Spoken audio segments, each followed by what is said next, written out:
الحمد لله رب العالمين والصلاة والسلام على رسوله الأمين هادي البشرية إلى نور الحق وضياء اليقين ومنقذ الإنسانية من براسن الشرك والزلال المهين. أما بعد، قال النبي صلى الله عليه وسلم: طلب العلم فریضة على كل مسلم ومسلمة.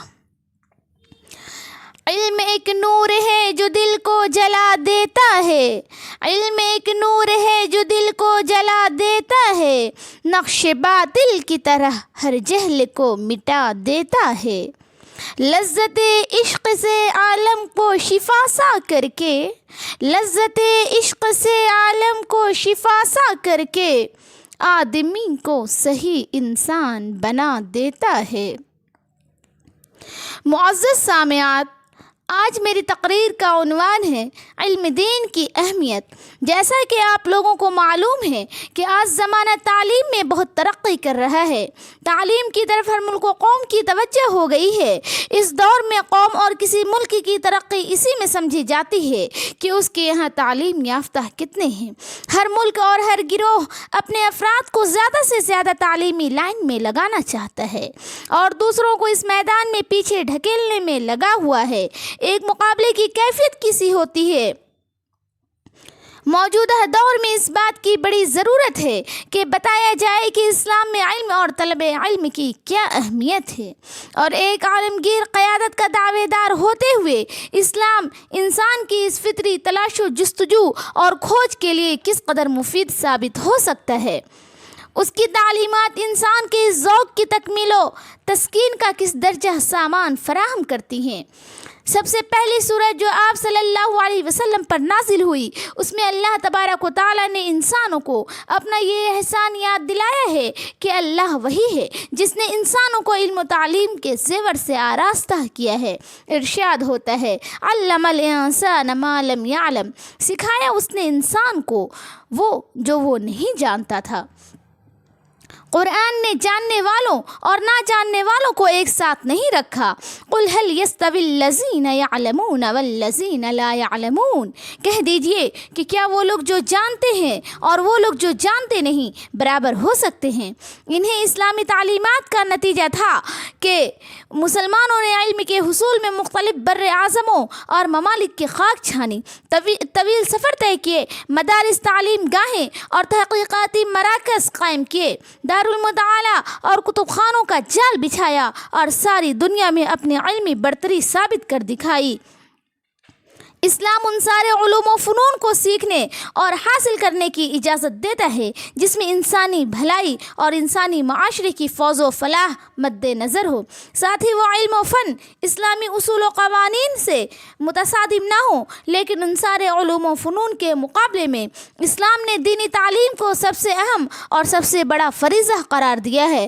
علم دین کی تحصیل ہر مسلمان مرد عورت پر فرض ہے، جیسا کہ احادیث نبوی ہے: طلب العلم فریضۃ علی کل مسلم و مسلمہ. علم دین کا طلب کرنا ہر مسلمان مرد عورت پر فرض ہے.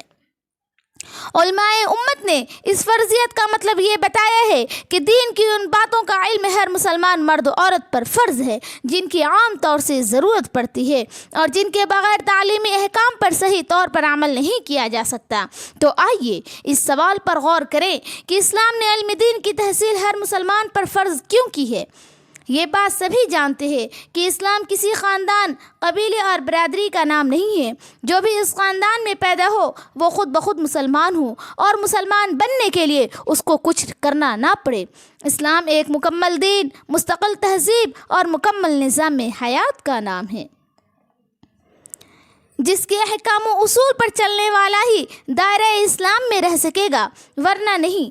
ظاہر ہے کہ مسلمان بننے کے لیے ہمیں ان قوانین سے باخبر ہونا ضروری ہے جن پر عمل پیرا ہونے کے بعد ایک شخص مسلمان کہلاتا ہے. یہی وہ ضرورت ہے جو علم دین کی تحصیل کی طرف ہمیں متوجہ کرتی ہے۔ اگر آپ غور سے دنیا کو دیکھیں اور اس کی تاریخ پر نگاہ ڈالیں تو اندازہ ہوگا کہ دنیا کے اندر ہر زمانے میں دو طرح کی طاقتیں کار فرما رہی ہیں، رحمانی طاقتیں اور شیطانی طاقتیں۔ رحمانی طاقت انسان کو ہدایت عطا کرتی ہے، گمراہی اور ضلالت کی تباہ کن بھنور سے نکال کر کامیابی و کامرانی کی منزل تک پہنچاتی ہے، اور شیطانی طاقت انسان کو غلط روی کا شکار بناتی ہے، اسے گمراہی کی راہ پر ڈال دیتی ہے۔ اس بات کا پتہ لگانے کے لیے کہ کون سی طاقت ہماری خیر خواہ ہے اور کون سی طاقت بدخواہ، کون صحیح رہنمائی کرتی ہے اور کون غلط، تو ہمارے لیے ضروری ہے کہ ہم دین کی تعلیم حاصل کریں۔ علم دین کے بغیر دونوں طاقتوں میں امتیاز ناممکن ہے۔ علم دین حاصل کرنے کی احادیث میں بہت فضیلت آئی ہے۔ آپ صلی اللہ علیہ وسلم نے ارشاد فرمایا، مومن کا پیٹ علم دین سے مرتے دم تک نہیں بھرتا، یہاں تک کہ وہ مر جاتا ہے اور جنت میں پہنچ جاتا ہے۔ دوسری حدیث میں ارشاد ہوتا ہے، جو شخص علم دین حاصل کرنے کے لیے اپنے گھر سے نکلا، جب تک وہ واپس نہیں آتا اس کو اتنا ہی ثواب ملتا ہے جتنا کہ اللہ کی راہ میں جہاد کرنے والوں کو۔ کثیر بن قیس رحمۃ اللہ علیہ بیان کرتے ہیں کہ ایک دن حضرت ابو درداء رضی اللہ تعالیٰ عنہ کی مجلس میں مسجد دمشق میں بیٹھا تھا۔ ایک صاحب ان کے پاس آئے اور کہنے لگے، میں آپ صلی اللہ علیہ وسلم کے شہر مدینہ منورہ سے آپ کی خدمت میں ایک حدیث کے لیے آیا ہوں، اس کے سوا میری کوئی حاجت نہیں۔ یہ سن کر حضرت ابو درداء رضی اللہ تعالیٰ عنہ نے فرمایا کہ میں نے رسول اللہ صلی اللہ علیہ وسلم کو ارشاد فرماتے ہوئے سنا تھا کہ جو شخص علم دین حاصل کرنے کے لیے راستے پر چلتا ہے، اللہ تعالیٰ اس کو جنت کے راستوں میں سے ایک راستے پر چلائے گا، اور فرشتے اس کی خوشنودی کے لیے اپنے پر بچھاتے ہیں۔ عالم کے لیے آسمان اور زمین کی مخلوقات دعائے مغفرت کرتی ہیں، یہاں تک کہ پانی کی مچھلیاں بھی ان کے لیے دعائے مغفرت کرتی ہیں۔ اور عالم کی فضیلت عابد پر ایسی ہے جیسے کہ 14ویں رات کے چاند کی فضیلت تمام ستاروں پر۔ علماء انبیاء کے وارث ہیں۔ انبیاء درہم و دینار کی وراثت نہیں چھوڑتے، وہ علم کی وراثت چھوڑتے ہیں، لہٰذا جو ان کی وراثت کو پاتا ہے وہ پوری وراثت پاتا ہے۔ دوسری حدیث میں ہے کہ عالم کی فضیلت عابد پر ایسی ہے جیسے کہ میری فضیلت تم میں سے ادنا شخص پر۔ اور ساری مخلوقات یہاں تک کہ چونٹیاں اپنے بلوں میں اس کے لیے دعائیں مغفرت کرتی ہیں جو علم دین کی تعلیم میں لگا رہتا ہے۔ علم دین کا نہ جاننے والا ہمیشہ خطرہ میں رہتا ہے، اسے ہر وقت خطرہ لاحق ہو سکتا ہے کہ فلاں کام کے اندر جائز اور ناجائز حدود کیا ہے اور غلط صحیح طریقہ کیا ہے، جبکہ اس کے برخلاف علم دین سے واقفیت رکھنے والا اس قسم کے خطرات سے بہت کم دوچار ہوتا ہے، کیونکہ وہ شریعت کے حکموں سے واقف ہوتا ہے۔ علماء کی ایک خوبی یہ بیان کی گئی ہے کہ وہ خدا سے ڈرنے والے ہوتے ہیں۔ انما یخشی اللہ من عبادۃ العلماء، اللہ کے بندوں میں علماء سب سے زیادہ اللہ سے ڈرتے ہیں۔ لیکن علم کے ساتھ ساتھ عمل بہت ضروری ہے۔ علم بغیر عمل کے اس جسم کی طرح ہے جو بے روح ہو، یا اس درخت کی طرح ہے جس میں پھل نہ ہو۔ آپ صلی اللہ علیہ وسلم نے ارشاد فرمایا کہ اس علم کی مثال جس کو سیکھا گیا اور پھر اس پر عمل نہیں کیا گیا اس خزانے کی طرح ہے جس میں سے اللہ کی راہ میں کچھ خرچ نہ کیا گیا ہو۔ ہمارے اسلاف کو علم دین حاصل کرنے کا بہت شوق تھا، انہوں نے اس کی خاطر بڑی بڑی تکلیفیں برداشت کی، دور دراز کے سفر طے کیے، خطرناک راستوں سے گزرے، غربت و مسافرت کی زندگی اختیار کی، اور اپنے علمی پیاس بجھانے کے لیے در در کی ٹھوکریں کھائی، مصائب برداشت کیے۔ مسلمانوں کے علمی کارنامے بے مثال ہیں، مگر افسوس صد افسوس کہ آج مسلمانوں میں وہ علمی ذوق باقی نہیں رہا جو ہمارے اسلاف میں تھا۔ وہ علمی ولولہ اب سرد پڑ چکا ہے جس نے ساری دنیا کو مسلمانوں کے آگے زانوے ادب تہ کرنے پر مجبور کر دیا تھا۔ علم کے ساتھ دلچسپی اور لگن جو کبھی مسلمانوں کے اندر تھی اب غیر مسلموں میں آ چکی ہے۔ بڑی بدقسمتی کی بات یہ ہے کہ جنہیں خود مسلمانوں نے علم و ہنر کا سبق پڑھایا تھا اب مسلمان ان کے دستے نگر ہیں۔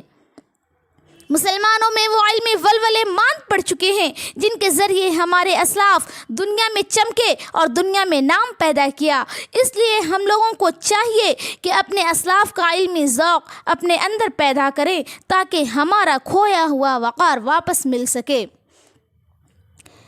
علم و عمل کا شوق بڑھاتے رہیں گے ہم، علم و عمل کا شوق بڑھاتے رہیں گے ہم، سوئے ہوئے دلوں کو جگاتے رہیں گے ہم، وما علینا الا البلاغ۔